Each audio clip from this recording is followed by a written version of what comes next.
Gracious God, we are grateful for the opportunity to gather this day to honor MacMurray College and all the people who were part of it.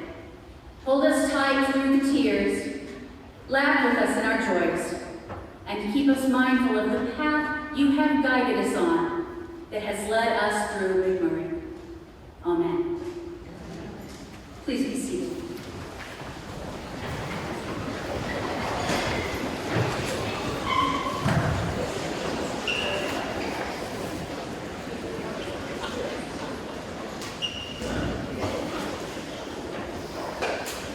Good afternoon. Welcome to Annie Murray Chapel as we come together formally mark closing our beloved MacMurray College. We are so glad that we can finally be here in person to celebrate our shared history and to grieve the loss of this wonderful institution. As we gather, we want to publicly recognize the class of 2020 for their academic accomplishment and their commencement. Importantly, we also want to provide an opportunity for all of us in the MacMurray family, alumni, faculty, staff, trustees, and the Jacksonville community to share our memories and our love for these people in this place as we mark the closure of this chapter after 174 years. We hope that you find this time meaningful, and I want to acknowledge the hard work and dedication of the planning committee and many others who contributed to this ceremony. You will find their names in the program, and we owe them our sincere gratitude. I'd like to take this time to recognize a few of the honored guests joining us here today. We're honored to be joined by former President Dr. Lawrence Bryan and his wife Marge, Dr. Bryan, 14th President of the First Lady College, Dr. Colleen Hester, the 15th President, and Dr. B.G. Stevens and his wife Sandra, the 12th President of First Lady, did not join us today, but their son Todd, class of 87, writes, "You may find it sweet that each night Mom sleeps under her MacMurray blanket and she falls asleep praying for the students, faculty, staff, and trustees who have given and done so much to make our world a better place. It's crazy how true this is. She's a tiny little lady with a big heart for MacMurray." But that's a nice story to share with us on this day. We'd like to recognize our former faculty and former staff who are here with us today. Thank them for their service. We have Kerry Mason, the Director of Lincoln Land Community College at Jacksonville and Beardstown. Bishop Frank Beard of the Illinois Great Rivers Conference. Bishop Beard was unable to join us, and he sent the following note. "Thank you for your kind invitation to the closing ceremony of MacMurray College. I unhappily send my regrets that I'm already fitted that day. MacMurray is a fine institution, and the closing of its doors has been of great sorrow to so many wonderful graduates. Know that my prayers will be with you on June 18th. God bless, Bishop Frank Beard." The Reverend Vicki Robert Smith, pastor of Asbury United Methodist Church. Reverend Rebecca Williams, pastor of Wesley Chapel United Methodist Church. Dave Blanchett, class of 82, board chair of Jacksonville Area Museum. State Representative C.D. Davidsmeyer, State Senator Stephen McClure. Thank you all for being with us.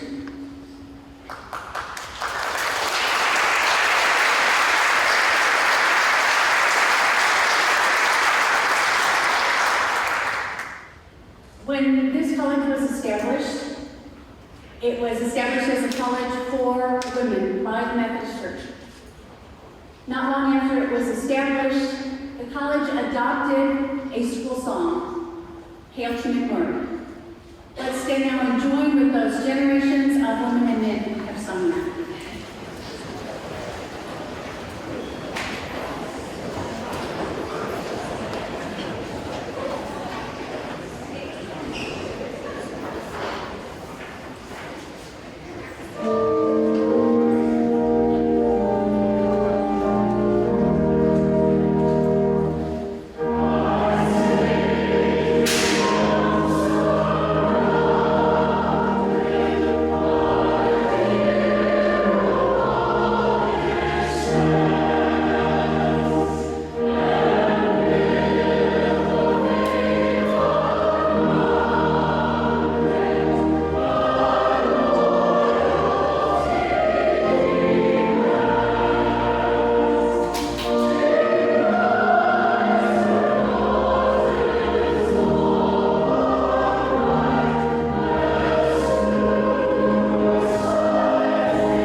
we carry forward from our experiences with people and the events in our lives.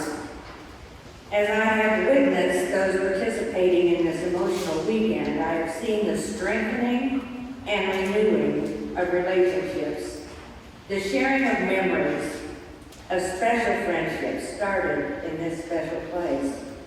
I have little doubt that the majority of us will carry forward the blessings of being part of MacFam. To the graduating class of 2020, special recognition. We learn from our experiences. Through the experience of your last term as students at MacMurray College, you undoubtedly learned persistence and resilience. You managed it well and succeeded in completing your undergraduate education. Please accept my congratulations. Congratulations to you.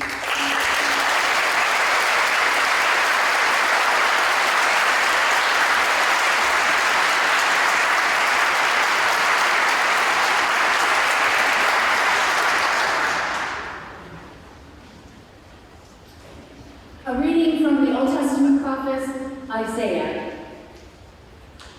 But now, thus says the Lord, He who created you, O Jacob, He who formed you, O Israel, do not fear, for I have redeemed you. I have called you by name.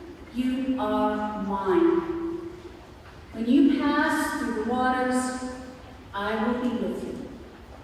And through the rivers, they shall not overwhelm you. When you walk through fire, you shall not be burned, and the flame shall not consume you. Do not fear, for I am with you. I will bring your offspring from the east, and from the west I will gather you up. I will say to the north, give them up, and to the south, do not withhold. Bring my sons from far away, and my daughters from the ends of the earth. Everyone who is called by my name, whom I created for my glory, who I formed and made.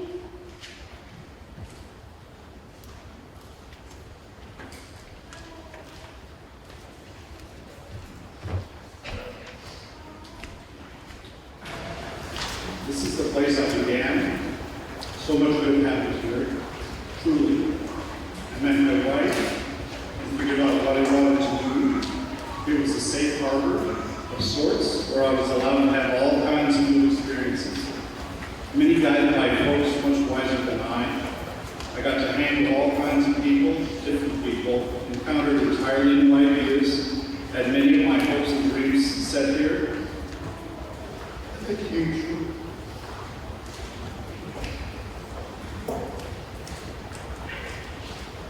This place and a lot of the people cared for me.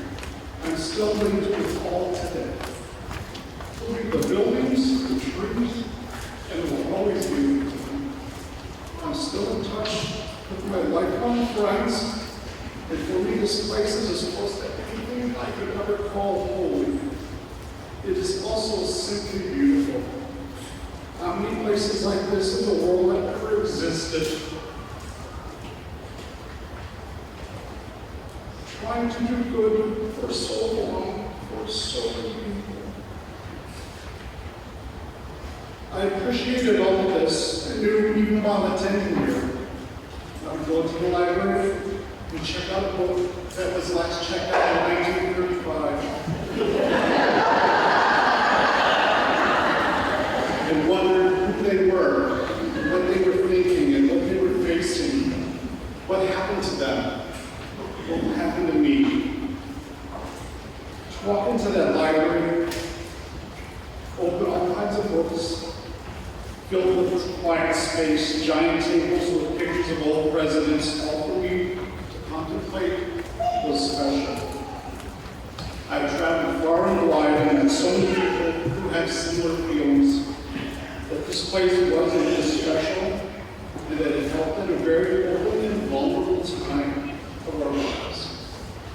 It's still here in some ways. Its lessons and words still echo in every student I've ever taught, in the way I was raised, I raised my child, and I lived my life. That was sung for years. I came out differently than I went in, and that's the truth for many of us. Hail to MacMurray.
At this time, we will be honoring alumni of the college from each decade in which we have living in arms.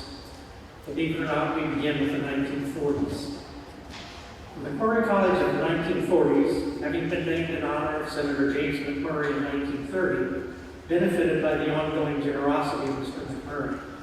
In the early 40s, he back when he left college to be married to servicemen or to participate in the World War effort. The building boom of the 1930s continued with the refurbishing of several buildings and the construction of Rutledge Hall. Mrs. Henry Pfeiffer funded the library, building in honor of her husband, as well as the chapel named Annie Murray in her honor. Liberal arts courses as well as home economics courses were the foundation of a MacMurray education. Are there any members of the class of the 40s? We believe in our search, as a side note, that the foundation there were very few remaining. The decade of the 50s at MacMurray will always be remembered as revolutionary, adding the men's college with the first class entering in 1957 into a coordinate, not a co-ed college. The country's economic prosperity at this time allowed 3 new down-campus dorms to be built with a contemporary design to give the men's college a separate and distinctive look. The first 2 years of men's classes were separate from the women, as well as were all activities such as student government, newspapers, local groups, etc. Will members of the audience who attended or graduated from MacMurray in the 1950s please stand and be recognized?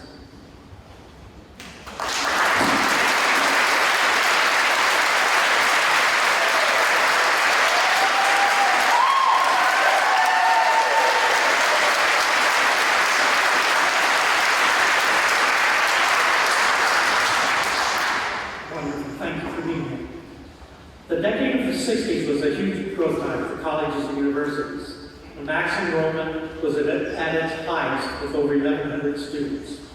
Dr. Gordon Michelson brought new humanities curriculum from the East Coast, and many students came from that area as well. The Julian Chemistry Building, the Gamble Campus Center, and Michelson Dormitory were added. The early years of the decade were calm and happy days during the presidency of JFK. But the advent of the Vietnam War caused turmoil and questioning of social norms on college campuses later in the 1960s. Although not in the script, I will add, Vice President Lyndon Johnson gave a commencement address here in MacMurray in May before the assassination of the president. Will members of the audience who graduated in the 1960s please stand and be recognized?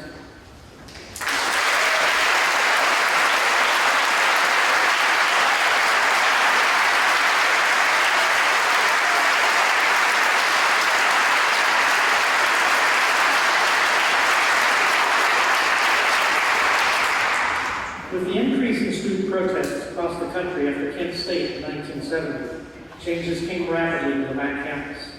A new curriculum, code, and a revised academic year were instituted by President John Whitty, fondly known as Johnny Bowtie for his ever-present signature tie.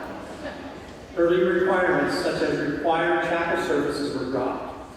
Co-ed dorms were created, and many of the original campus buildings, such as Harker Hall, Payne Hall, Fuller Auditorium, and the Hartner Gym, were raised during this time period.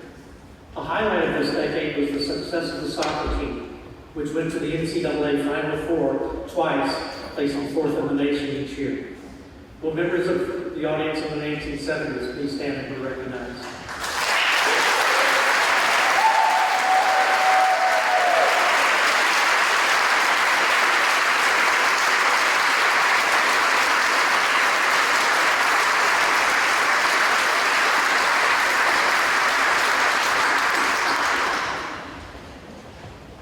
The 1980s. By 1986, when Dr. Edward Mitchell became president, the financial situation of the college had become critical as the student body had increased to approximately 700 students.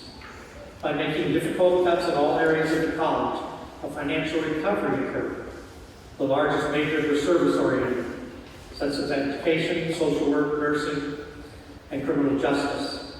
Bright spots in the 80s included the addition of football during B.J. Stevens' presidency and the success of the wrestling and soccer teams. Will members of the audience who attended and graduated in 1980s, please stand and be recognized.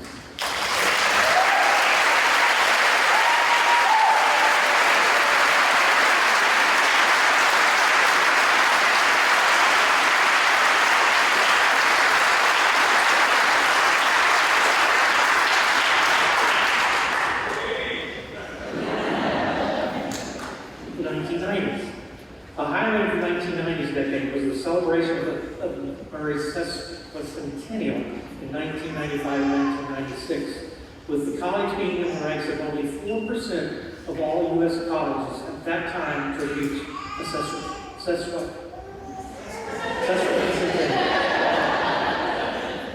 Wonder why I was like this.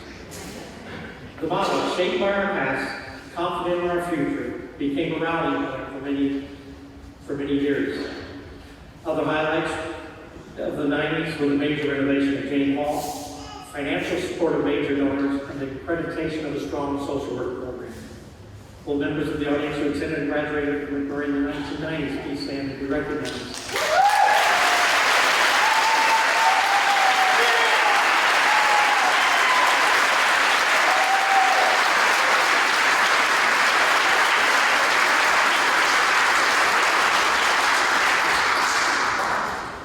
The 2000s were the aughts.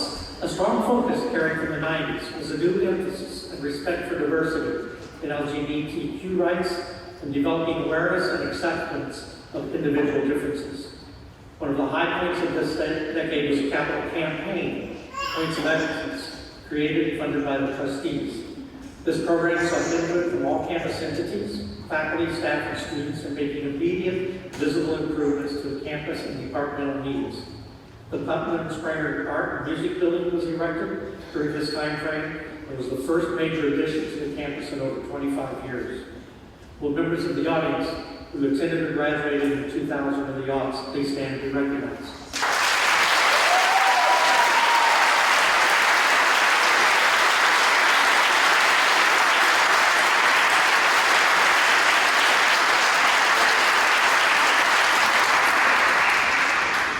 The 2010s, the last decade of MacMurray's history, was an active and upbeat time in many ways. Even with a small enrollment, student organizations were very energetic and busy in improving the campus and promoting features such as the Highland Grind, a student-run free coffee center. Wrestling and cross country were brought back, and the men's basketball team won a conference championship. Music classes and activities also reappeared, and criminal justice and homeland security were popular. The nursing program graduates achieved perfect scores on the national exam. Piper's Grill and Campus Center was again a popular gathering place. Will members of the audience who attended and graduated in the teens please stand and be recognized.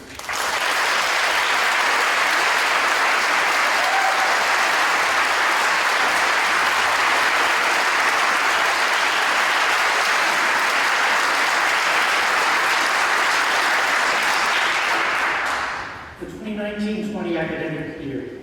In the fall of 2019, students arrived on campus expecting to enjoy a year of friends, especially the seniors. Fall went well. New gazebo, new sidewalks, new coaches and professors, and a great homecoming until December and January, when disturbing news of quickly spreading deadly disease came to the U.S. and to the MacMurray campus. As spring break began in March, students departed, not knowing they would never return to classes. Much sadder news came soon, announcing that the college would close permanently. The pandemic prevented the senior class from having a graduation ceremony and all the celebrations attached to it. Bittersweet memories mingled with lifelong friendships and an excellent liberal arts education. Will members of the audience who attended MacMurray during the 2019-2020 academic year stand and be recognized?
2021, 2022, and 2023.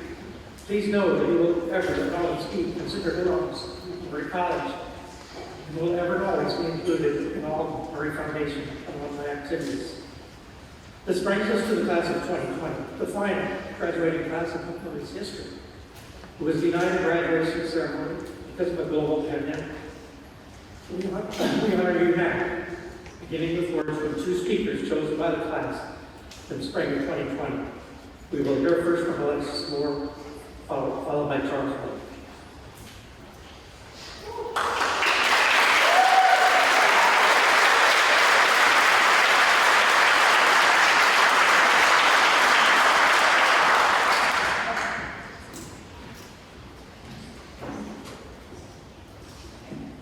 Hello everyone, my name is Alexis Moore. I never imagined we would be here 2 years later, completing our final chapter at MacMurray College. Growing up a bar 25 minutes away, passing MacMurray was just like passing any other building. That little girl couldn't be any more wrong. The impact MacMurray had on me is something I will forever be grateful for. I know I speak for everyone when I say Mac gave us lifelong friends, great memories, and another place to call home. Whether it was cheering on our friends at sporting events with crazy costumes, or sitting down on the lawn enjoying the nice weather, we were surrounded by lots of laughs, good times, and usually some funny stories we can share with our kids later. Although our last year was nothing we planned, we still managed to make it the best we could. Walking across the stage is long overdue as we all powered through sleepless nights, studying, countless group projects, and adapting to online classes. Thank you, Mac, for everything. We say goodbye to you, but we will never say goodbye to your memory. It was some of the best years of my life, and I'm even more honored to end it off with the class of 2020. Thank you again.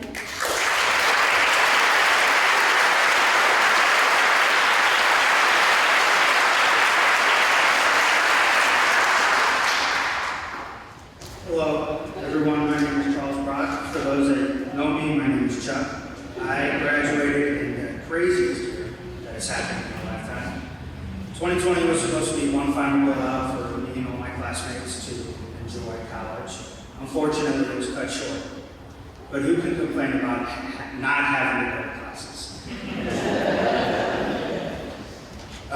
So I am from Missouri. I'm from a rather larger town, so come to Jacksonville was a little bit of a shock. I first came to Jacksonville in the pursuit of my baseball career, not knowing that I would meet my best friends that I could ever imagine. I also fell in love with this town and the people in it and the college and everything that had to go along with it. And now I'm going to tell a little funny story about my time being here. It happened to be a rainy day, and everyone knows the Mac Creek. So luckily enough, it decided to rain a little more and flood. So from the flood, it raised high enough that we were lucky enough to jump off the bridge into the creek, and we all dreamed about floating down that creek one day or another in a warm hot summer. So that was one of my fondest memories, and I can go on countlessly all the memories I've ever had. So thank you, MacMurray College, for the stories like these and the best friends I could ever ask for. Sincerely, the last and final graduating class.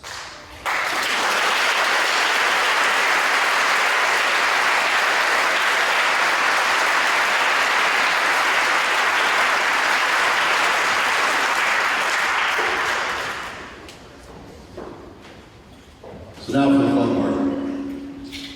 Will members of the class of 2020 please stand? Having already received your diplomas, you're invited to make your way to the organ stairs, take your walk across the stage, and receive the due recognition from the community president.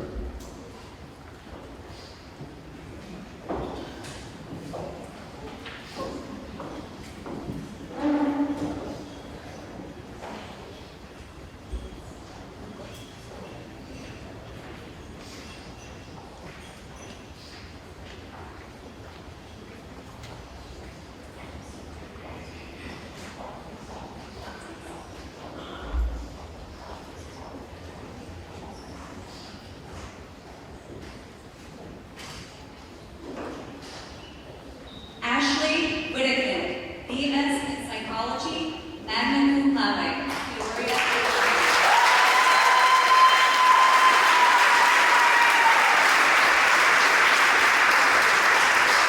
Jordan Dean Fisher, magna cum laude, BS in Sport Management, Matt Milne Sport Management Award.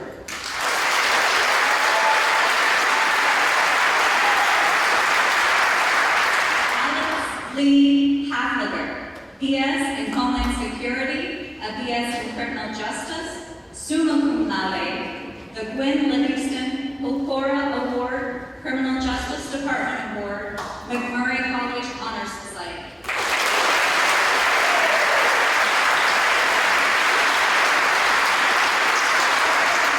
Alan Taylor, Biology.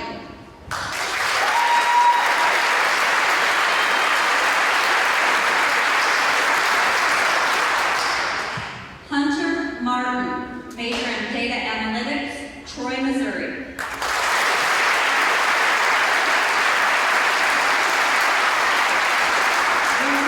June Allen, Decatur, Illinois, BS in Psychology, cum laude, Lewis Shepard Memorial Award, Psychology Department Award, MSA Officer, and Center for Learning Excellence Peer Tutor.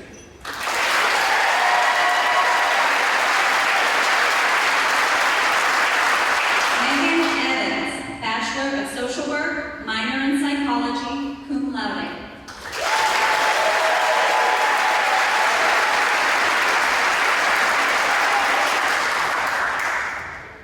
Raven Kibbins, Bourbonnais, Illinois, psychology degree and study abroad.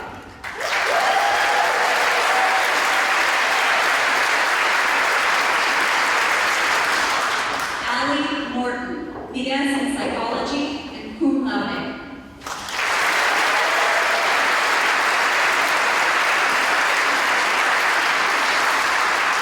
Alexis Nicole Moore, BA in Deaf and Hard of Hearing Education, magna cum laude, Grace Jacinta Haskell Award for Education of the Deaf and Hard of Hearing, Grace Fitch Award for Elementary Education, Holmquist Award for Excellence in Secondary Education Studies, and MacMurray College Honor Society.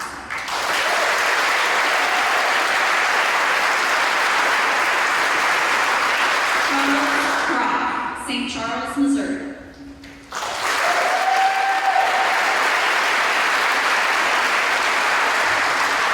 Rebecca Elise Delaney, BA in American Sign Language and Interpreting, cum laude.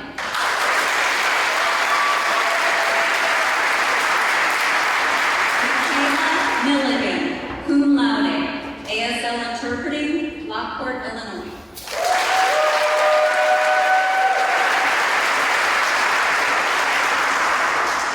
Jacques Goins, Sport Management Business, Atlanta, Georgia.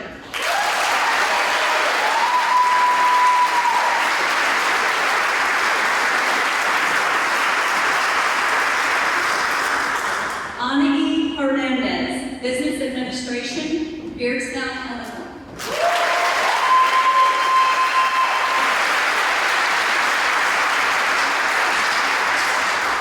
Najee Sanders, a BSN in Nursing, Springfield, Illinois, and the Pat Meyer Memorial Nursing Award.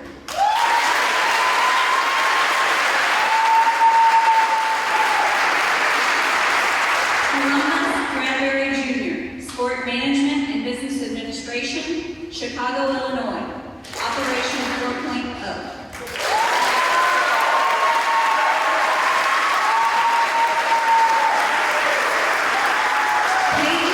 Spitzner, Biology, magna cum laude, Clay City, Illinois.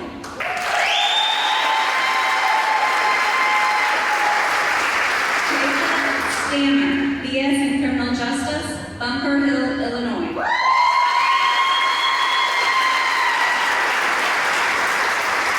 Derek Adams, Social Work, minor in Psychology, Bolingbrook, Illinois, Operation 3.0.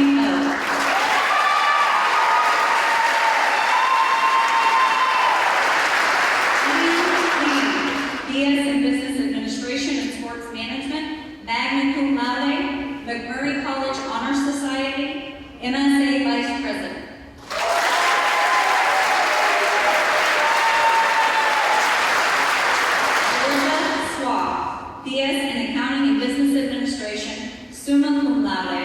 2019 Lincoln Laureate, Patricia Lanahan Schweitzer Memorial Award, and she's from Peoria, Illinois.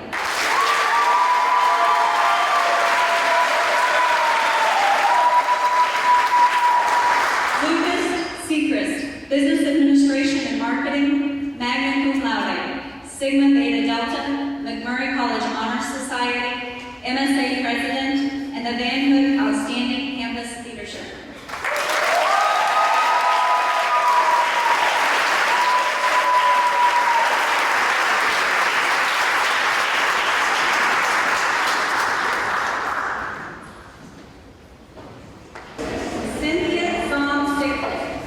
Please step to the center of the platform.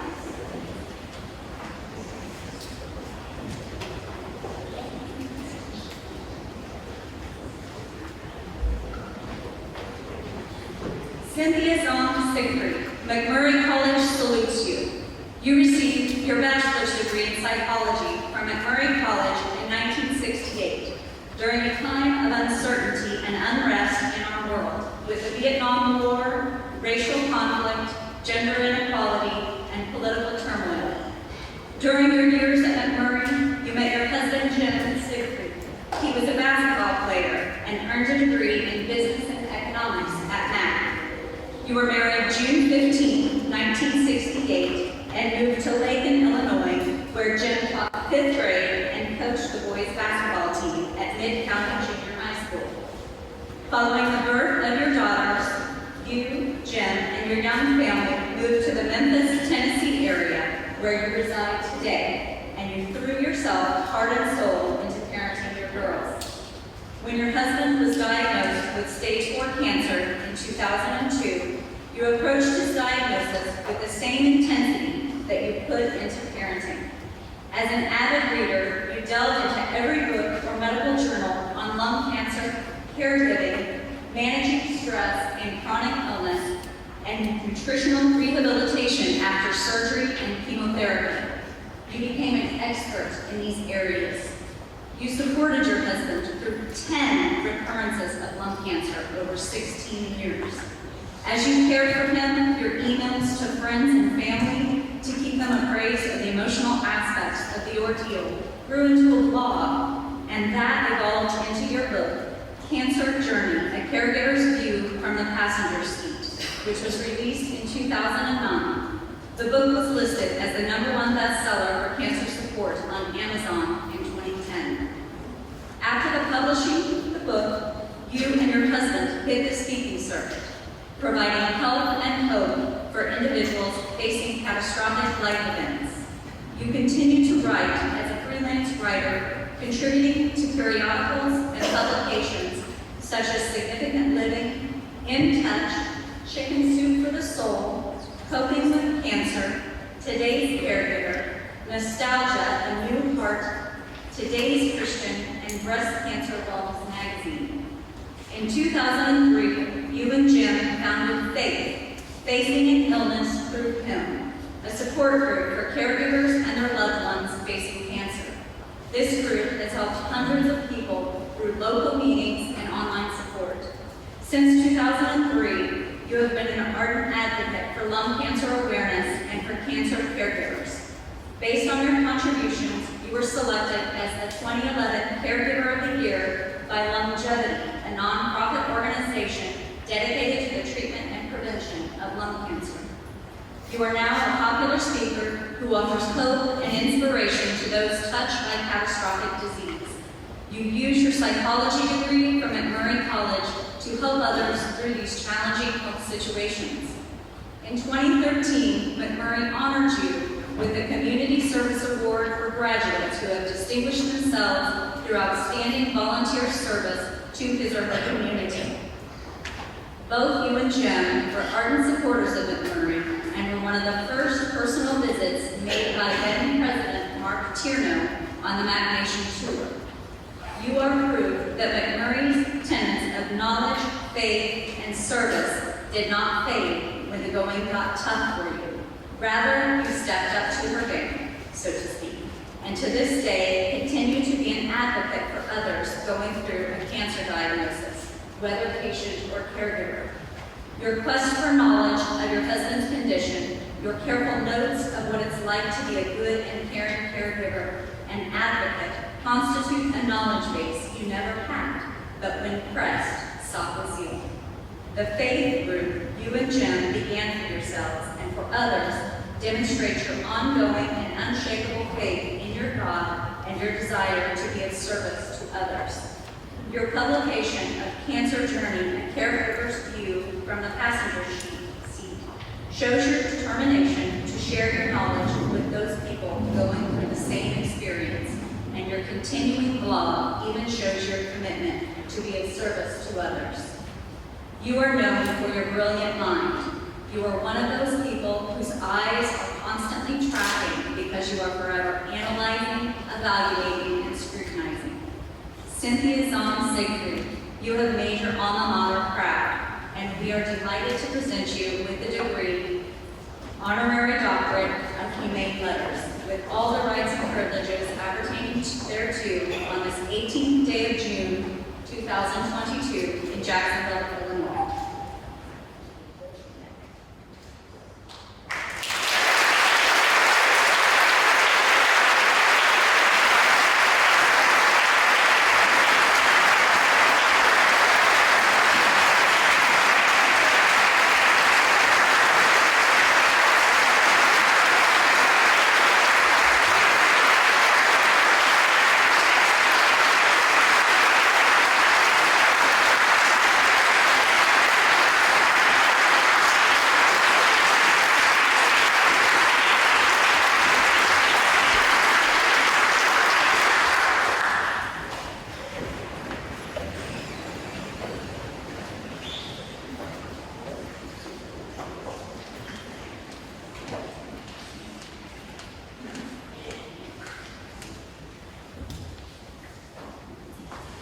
Thank you so much for this honor. When I came here as a freshman, I was very homesick. My parents said I had to stay at least a semester, and I'm so glad that I did. I was especially happy when I started dating Jim my sophomore year, and I eventually married him. I didn't go on to further my education after college, but in just 4 years at MacMurray, I learned more than people who went on to receive my master's. I will tell you more, but I have suffered a stroke last summer. All of the memories are there. They are just to put into words. I'm sorry. They are just hard to put into words. Thank you again. I will always treasure this degree.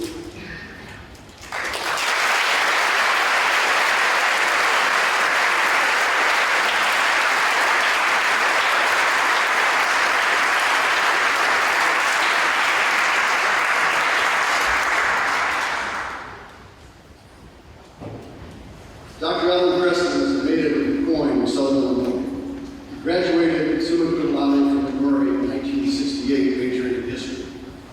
While at MacMurray, he belonged to the Order of the Tartan, Men's Leadership Honor Society, and he edited the men's college newspaper, the Highland Times.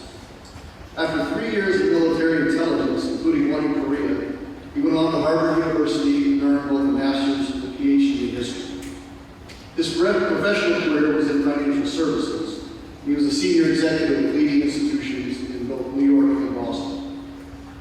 Preston's ties to MacMurray are deep. 4 other family members earned degrees from MacMurray, including his mother, Virginia Allen, in 1942, and his wife, Nancy Teal Preston, in 1969.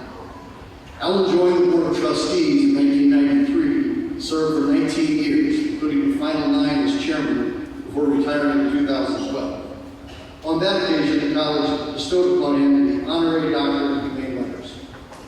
2 articles that he wrote about aspects of MacMurray's history have been published, and he continues to serve as a member of the MacMurray Foundation Board of Directors. Please welcome my friend, Dr. Alan Preston.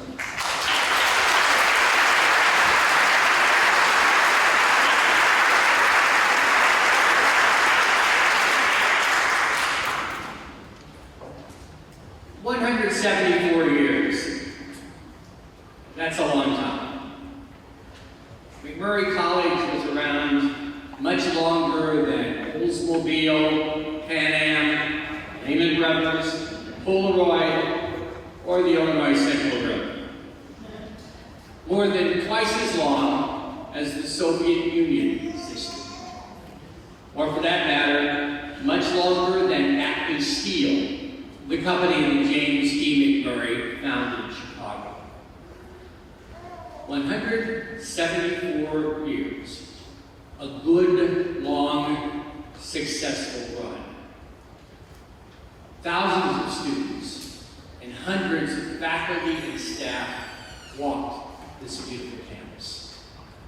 Young women and men learned about literature, chemistry, and music and history in these buildings and in some that no longer stand.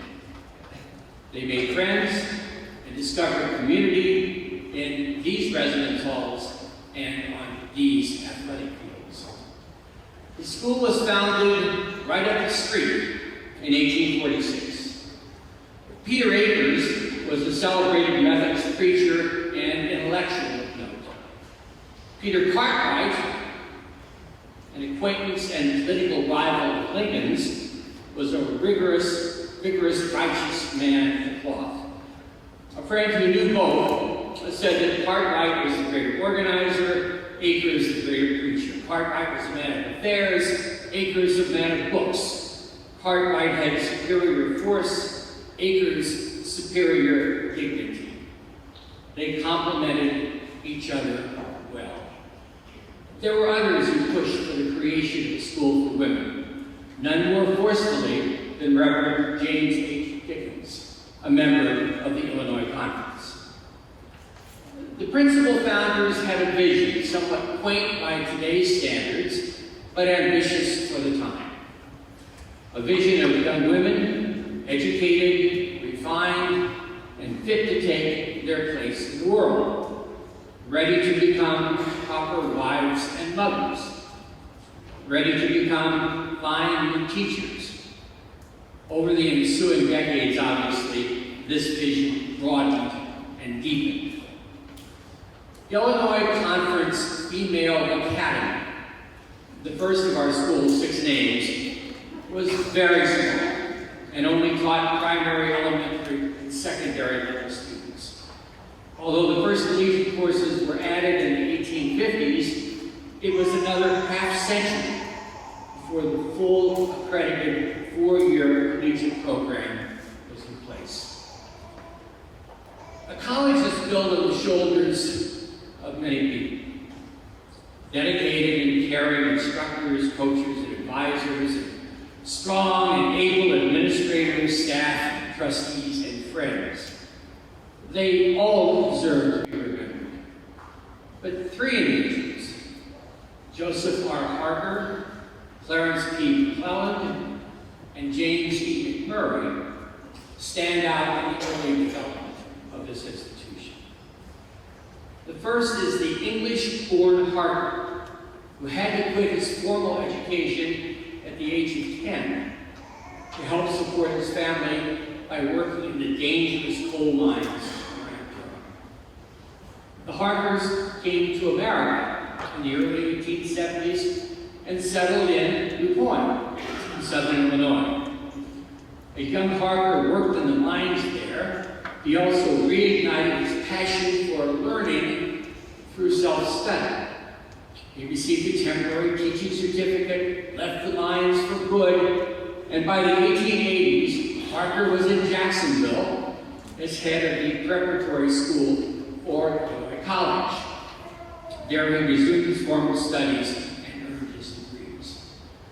Harker became president here, across town, in 1893. He was a strong administrator, a fine recruiter, a creative fundraiser, and a visionary. More than any other person, he transformed this institution from a preparatory school into a college. The historian of MacMurray College wrote that Harker combined the conflicting philosophies of self-made, self-reliant man and the instrument of God, a combination of Poor Richard and the religious mystic. By the time Harker retired 32 years as president, Illinois Women's College, as it was now named, was a healthy institution meeting the needs and expectations of the young women of the time. The second individual is Clarence P. McClellan, the kindly Dr. Mack, a New Yorker who worked for an insurance company before entering the ministry, and then assumed the presidency of a seminary for young women in New York State. He served at the helm of our institution for 27 years, from 1925 to 1952. He was a wise, progressive leader who oversaw growth in enrollment and in the school's financial and physical resources. These were the glory years of the Women's College. McClellan would have been unsuccessful, however, were it not for his partnership with the third individual, the Chicago businessman and industrialist, James E. MacMurray. Now, his elder daughter, Miriam, had attended the college in the early 1900s. At President Parker's urging, MacMurray joined the Board of Trustees and quickly assumed its leadership. During the McClellan years, aided in large measure by the philanthropy of MacMurray and by his sage counsel, 7 new buildings were constructed, including this one. The campus was beautified, the curriculum was expanded, the faculty was enlarged, and its quality was greatly improved. As a result, the college's reputation grew. Together, McClellan and MacMurray strived to realize Dr. Mack's vision of creating the greatest women's college west of the Alleghenies. In 1930, Illinois Women's College became MacMurray College for Women to honor its patron.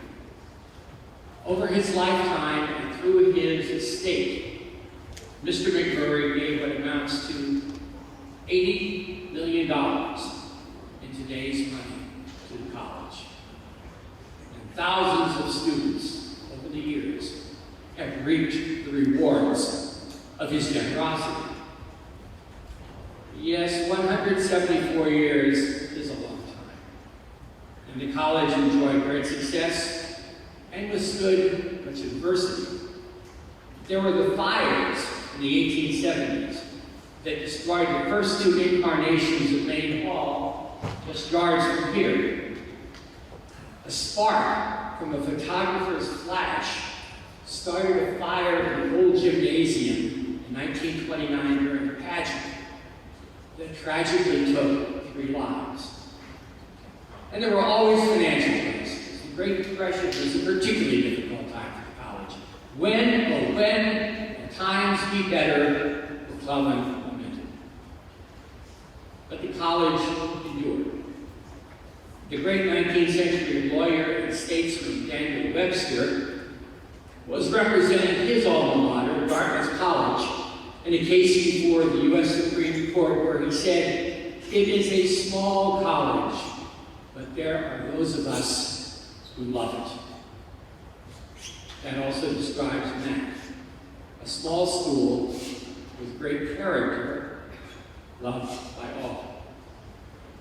After World War II, the times, they were changing. Low birth rates during the Depression meant fewer entering college students. Coeducation expanded across the country at the expense of separate men's and women's colleges. MacMurray had to adapt in order to survive. Its answer in the 50s was the admission of men.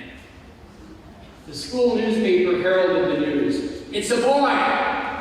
Sally Mack gets a kid brother." Well, the change was warmly received by most. Although I have to say, to this day, some view the admission of men as a terrible mistake. Almost the devil's work, I guess. Yet without men, MacMurray would not have been able to continue for another 60 years. One of my best friends, who graduated in the first class of men in 1961, often says that Mac changed the course of his life. and pointed him in new and fulfilling directions. He met a MacMurray woman who became his wife. They were married for 59 years. Stories like this abound. One woman wrote about a lifetime friendship. So we've known each other for 63 years. I always say the best thing about Mac is the friends that were found there, really good and true, and I thank you. There's a small card in a 1939 student scrapbook. Welcome to MacMurray. This is your home now. Love it as we have loved it. Find here what you have come to find. MacMurray College reached its enrollment peak in the late 60s and early 70s, yet it could never overcome its financial issues. State support favored public institutions over private colleges. Two-year colleges emerged as did online learning. Heightened competition for fewer students led many schools to subsidize tuition at unheard-of rates that we could not afford to do. All of these trends contributed to Mac's challenges. And then there was the pandemic. And although there were many generous donors over the years, there was never another James E. MacMurray. Throughout its history, what MacMurray offered was quality, integrity, and decency. Outstanding teaching. A caring and supportive learning environment. A sound educational philosophy that worked as well in the 21st century as it had in the 19th.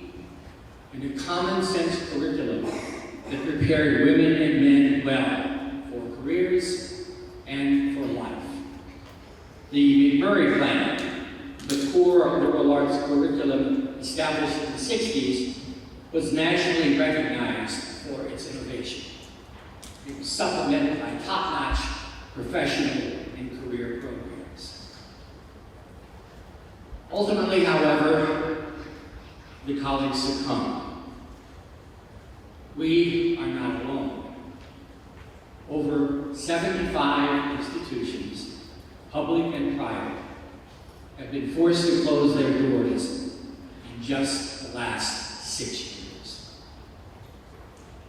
This is a sad day, but the splendid legacy of MacMurray College lives on. For one thing, there's the MacMurray Foundation and Alumni Association, committed to carrying on the college's birthright and heritage. Through the granting of scholarships to worthy individuals with strong connections to college, over $70,000 already. Through the sponsorship of special programs and events, like there was this weekend. Through the preservation of the college's rich archives. And through the display of wonderful artifacts in the MacMurray Hall of the new Jacksonville Area Museum. But foremost are the life stories of the thousands of women and men this small college has touched. Mac Nation. And not just the students, but their children and grandchildren. And the countless others who have benefited and who will continue to be guided by the values instilled here. Knowledge, faith, service, wisdom, duty, and reverence. 174 years. A good long run. But for now, goodbye, old friend. Thank you.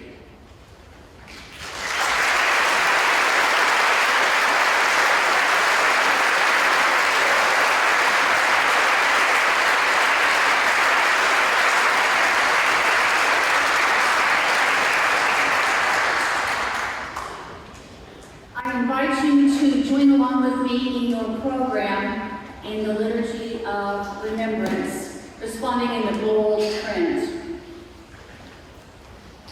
This day revives in us memories of our beloved college, which is no more. What happiness we shared when we walked this hallowed ground.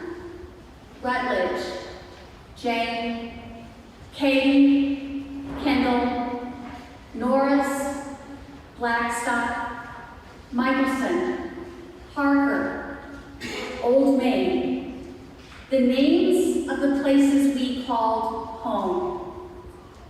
What joy when we lived our lives together. This memory is a blessing forever. For some of us, 2 years have passed. For others, it has been decades. It feels as if a long time has passed, yet it seems as if it were only yesterday. Our hearts yearn for what we have lost. Though the bitter grief may have softened, a duller pain abides. For the place where we laughed and learned is silent now. The links to current students are broken, but the links of love and memories cannot break. Our lives are bound up with one another's forever. We see MacMurray with the eye of memory, her faults forgiven, her virtues grown larger. So does goodness live, and weakness fade from sight. We remember her with gratitude and prayers of thanksgiving. Her memory is a blessing forever. And we remember as well the classmates, roommates, teammates who but yesterday were part of our MacMurray community. We remember professors, staff, and friends who are no longer among us, but who remain a part of this place in our hearts. To all who cared for us and labored for the good of this place, we pay tribute. May we prove worthy of carrying on the tradition of this place, for now the task is ours. Their souls are bound up in ours forever. We give thanks for the cloud of witnesses gathered today, and for those we carry in our hearts, even those who have passed into the mists of memory, are alive through us and our stories forevermore. In the midst of our tears of loss, our tears of laughter and joy, for we would not be the people we are today without our time at MacMurray. In sorrow and in gratefulness, we bid MacMurray College goodbye.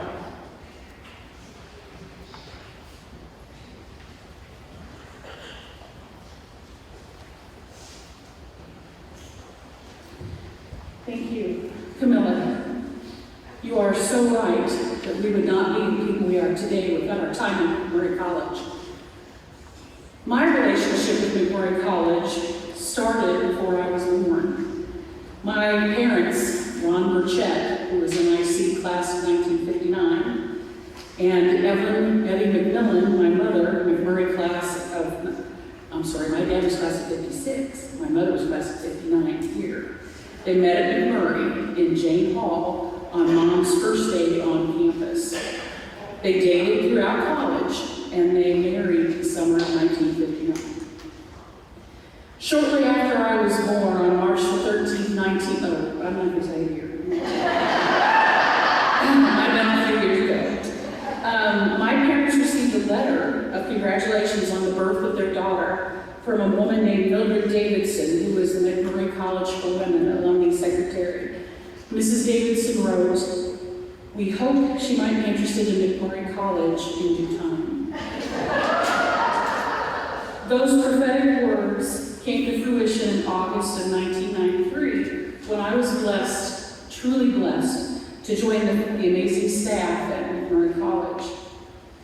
We as MacMurray staff, we all laughed together, we cried together, we bled clad together, and we worked countless hours together as we supported the faculty, coaches, our board of trustees, our leadership teams, students, our alumni, and of course, we always supported each other.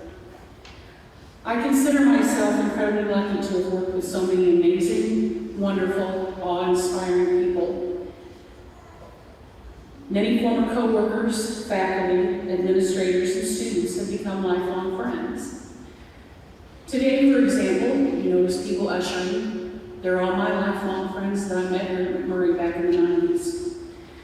I also want to recognize the students that I worked with, who worked for me, students who volunteered as members of the MacMurray Alumni Council of Students, and my dear Phi-Nu, who continue to amaze and bless me up to today.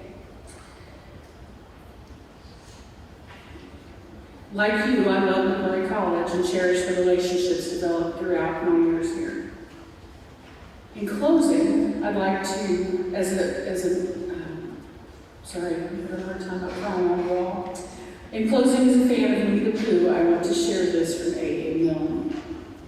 If ever there is tomorrow when we're not together, there is something that you must always remember.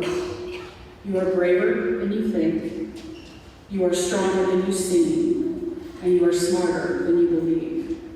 But the most important thing is, even if we are apart, I'll always be with you.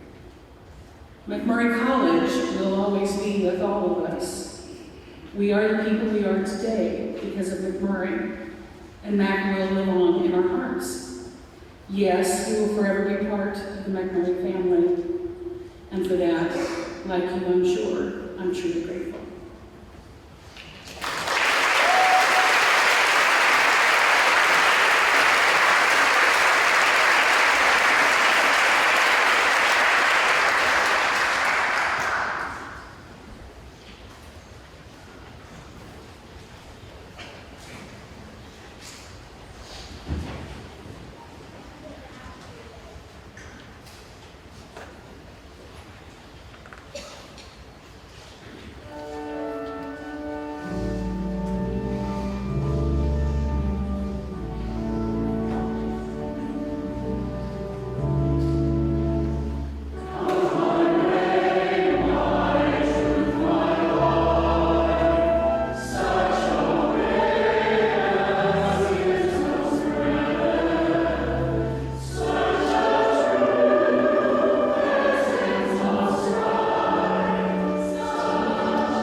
comes to mind today has to do with the wonderful friendships I formed in my 30-plus years at MacMurray.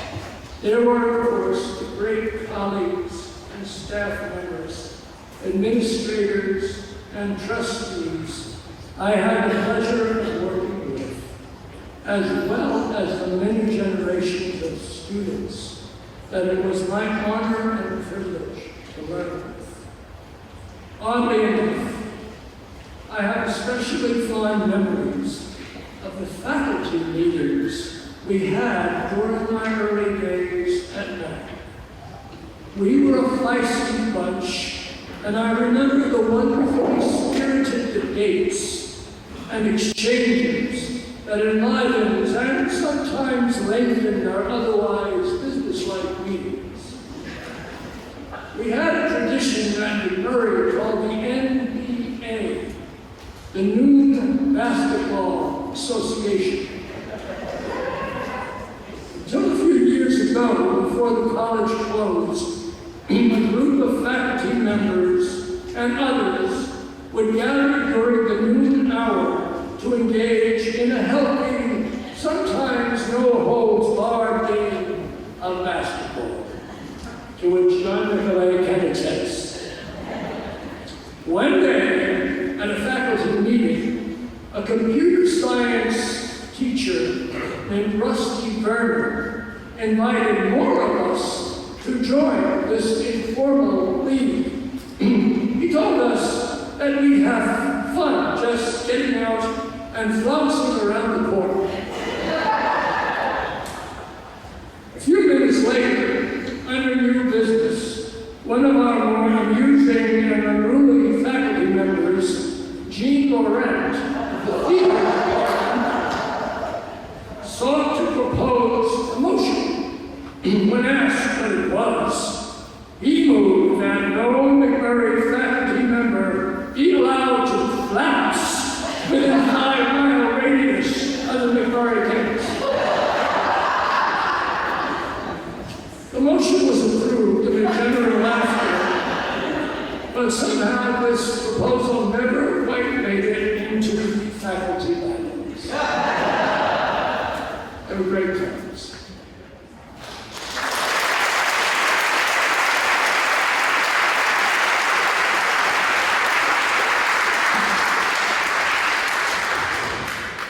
Holy Fools was a clown ministry established at MacMurray in 1975 by then chaplain Jim Goulding and students who were influenced by the work of Reverend Bill Peckham and the movie The Parable. Taking as their mission 1 Corinthians 4:10, we are fools for Christ's sake. For 35 years, the Holy Fools led services on campus and traveled around Illinois and nearby states, leading worship services, visiting nursing homes, and teaching others about clown ministry. I was blessed to be one of their advisors, and am honored to join them for the song, For Those Tears I Got, a staple of the Holy Fools worship service.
that taco day is good, and that X123 almost always works. And I decided not to remember that Dr. Jerry is old, although it is closer to true now than it was when you said it to me then. And many of you are actually now older than I was when you first said it to me. Keep in mind that for me, you were all only 19. Now, what these MacMurray memories mean to me goes far beyond what we discussed in class. I want to remember today relationships. MacMurray was always a two-way street, a place of relationships. Not just between you and your friends, your teammates, your coaches, but also relationships between you and the authors of all those core books you promised to hate, some of which you actually like. And for each of you, Mac is about the relationship between the you were at 18, the you were at 22, and the you are now. And maybe you didn't know how much it was about our relationship, students and professors, how much you meant to us. You may remember Mac as a place where we taught you. I don't think we told you often enough that it was even more a place where you taught us. Someone asked me once, late in my time at Mac, what made me a good teacher. I remember trying to decide between two answers. Maybe each of them will surprise you just a little. Our classroom worked because I respected you, and just maybe because I loved you. Now, the man who asked me didn't like either of those answers. He wanted me to talk about me. But in the classroom at MacMurray, what made me me was you. And we are all here today because those relationships were real, and as someone said to me just last night, they are lifelong and permanent. I will always be grateful that MacMurray continues to be about our relationship. Then student and professor, now friend and friend. And that will always be my best MacMurray memory.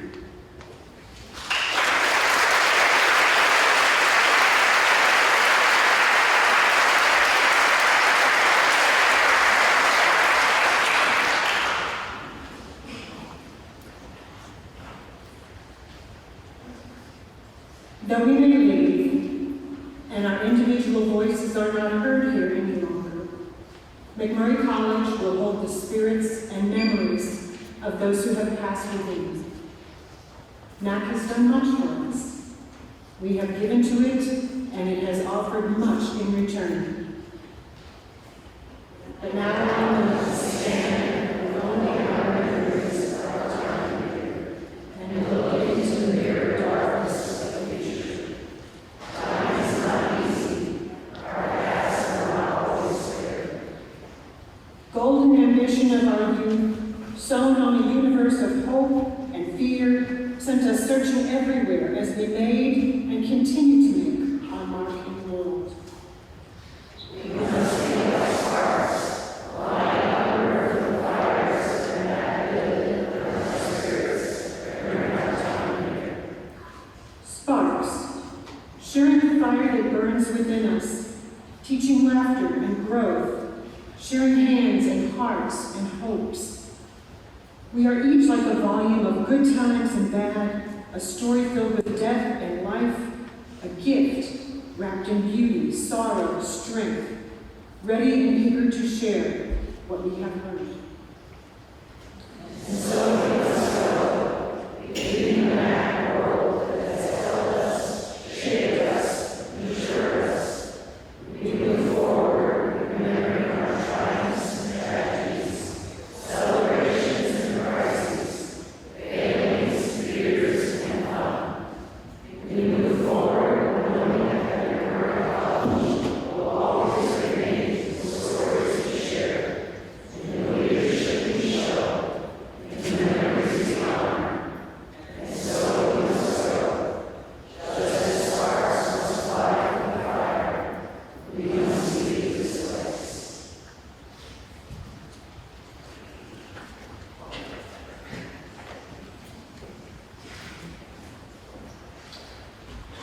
Once again, we thank you for joining us for this time of remembrance. We hope it has provided an opportunity for you to reflect on your connection with the college we love, its impact on our lives, and the relationships we developed as part of the MacMurray College community. We are all proud to be part of the community of those who have been formed in this place. Today, we jointly share both our memories and our sense of loss. Because MacMurray impacted so many people, who impacted so many others, who impacted so many local, regional, national, and international organizations and communities, MacMurray will never be gone, and she will always live in our hearts.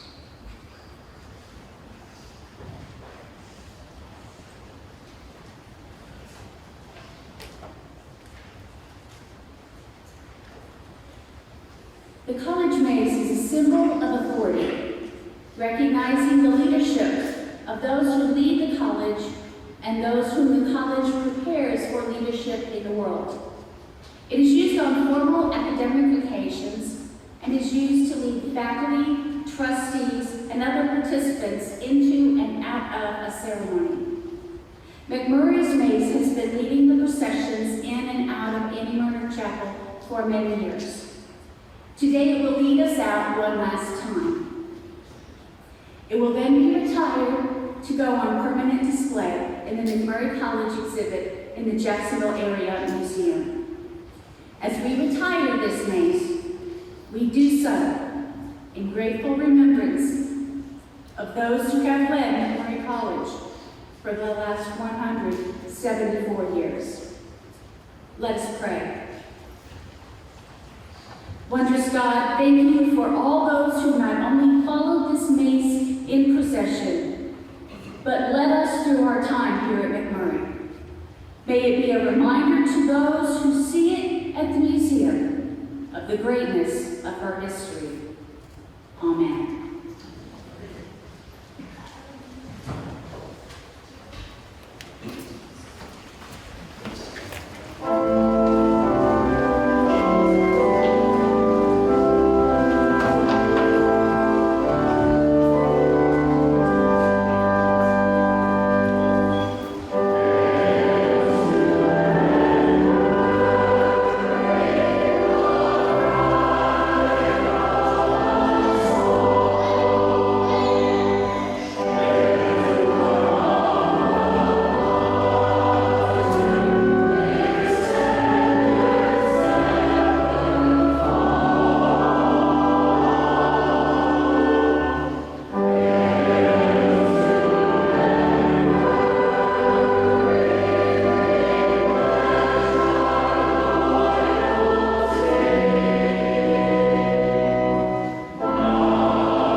In 1843, two Methodist ministers in Illinois, Reverend Dr. Peter Akers and Reverend James H. Dickens, were impressed by the education offered to men at McHenry College in Lynchburg, Illinois.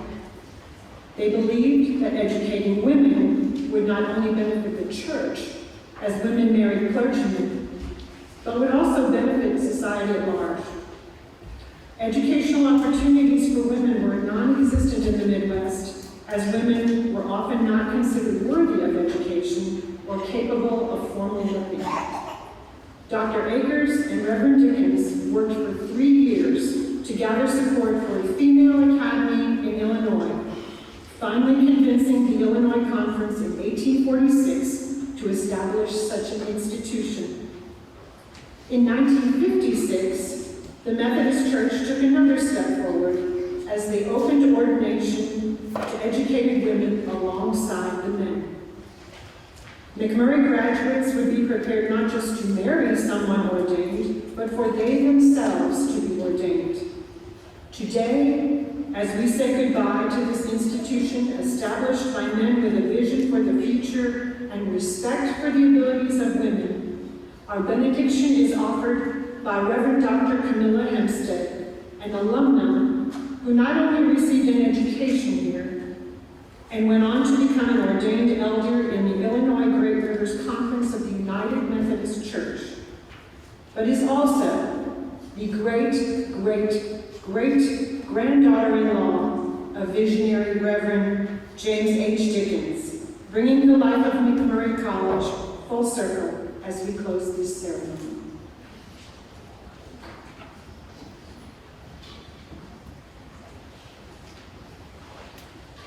And just a quick reminder, if we haven't gotten you crying hard enough yet, ladies, we will gather on the lawn on the left side of the chapel for our best to you. Some cultures have the belief that a person is never truly dead as long as his or her name is remembered and spoken. So, although there will not be new generations of students who will experience MacMurray as we did, as long as her name remains on our lips and our lives witness to her influence, she will never be forgotten.